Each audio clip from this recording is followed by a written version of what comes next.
What happens when you cross a roguelike game mechanic with the look of Boarderlands and the fast pace of Doom?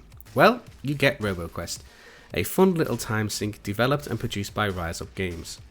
Roboquest is a 2-player co-op roguelite FPS, currently in early access on Steam and available on the Xbox Game Pass. Just in case you're wondering, I am playing the Xbox Game Pass PC version. For those of you who do not know what a roguelike game is, it boils down to one main element. If you die, you go back to the beginning. However, unlike a roguelike, at least one element of your progress still persists after failure. In Roboquest's case, the thing that persists is your base upgrades, and you purchase these through the collection of wrenches found while progressing through each run. Your base is your hub, and is where you start at the beginning of each run. As you gather more wrenches, you improve your base and get more pre-run bonuses, such as having an additional gun to choose from before you start your next pew pew session. Your base is also where you access the co-op multiplayer. However, currently there is no matchmaking, so you need people on your friends list if you want to access the co-op and play with other people. There are other elements to the roguelite concept, and I'll touch on these later. However, I'll start off by saying I personally enjoyed the game a lot, despite not getting past the first boss yet. So let's talk game. What is the story and lore of Roboquest? Well, you play a guardian robot, a defender of humanity. However, considering the fact that you've just been dug out of the desert and reassembled by your human companion, I think it's safe to say you've failed your task.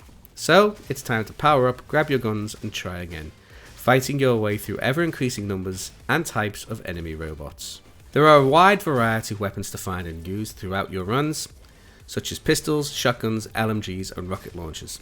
There are even weapons that cause elemental damage. However, you can only carry 2 weapons at a time.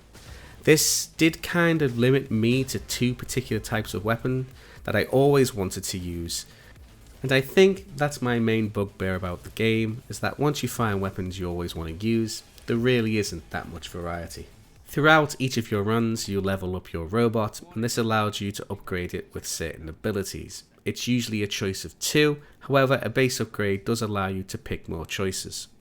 Enemies during your runs also drop power cells. These are used to upgrade your weapons during your run in safe areas and buy additional perks from vendors within those areas as well.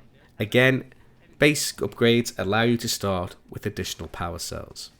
At the end of each area there is a boss fight. The trick here is that you do not face the same boss on the end of each run. I have personally come across 3 during my several runs. I think this has been done as so you don't really learn the mechanics of the bosses too quickly, and there's still an element of failure, as the maps themselves are repetitive, and once you do a run or 5, you can generally tell where the enemies are going to be, their placements, and their makeup. One final thing to mention is that there are 4 robots you can play as, each one with their own unique power. Although 3 are unlocked during play by either killing a certain number of enemies or by killing your first boss. In conclusion, it's a fun, colourful, enjoyable game. It's not perfect by any means and it will not be for everyone. However, it is one of those games that definitely has the just one more round mentality.